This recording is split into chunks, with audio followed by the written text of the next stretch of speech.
আজ আমাদের দুজনেরই ছুটি ছিল আর আমরা স্কুটি নিয়ে একটু ঘুরতে বেরিয়েছিলাম, কারণ বিকেল টাইমটাতে ভালো লাগে না ঘরে থাকতে। তো ও তো স্কুটি নিয়ে আমাকে কোথায় না কোথায় নিয়ে চলে যাচ্ছিল। এই রাস্তাগুলোতে আমি কোনো দিনই আসিনি। রাস্তার দুপাশে শুধু সবুজ আর সবুজ, খুব ভালো লাগছিল বিকেলটা। তারপর রাস্তায় হঠাৎই চোখে পড়লো এই রাধাকৃষ্ণের মন্দিরটা। এটা চাঁদপুরের দিকে পড়ে।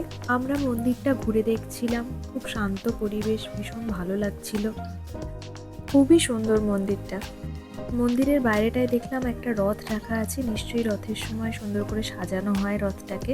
তারপর ওখানে বেশ কিছুটা সময় কাটিয়ে আমরা ফিরে এলাম, আর রাস্তায় আমরা একটু চকলেট খেয়ে নিয়েছিলাম দোকান থেকে। আর সন্ধ্যেতে আমাদের একটা বার্থডে ইনভিটেশন ছিল, আমার পাশের বাড়ি দাদার বার্থডে ছিল। তো সেখানে গিয়েছিলাম আমরা সবাই। এই দাদার সাথে ছোটবেলাটা আমার একসাথে কেটেছে, তো প্রচুর ভালো মেমোরিজও রয়েছে।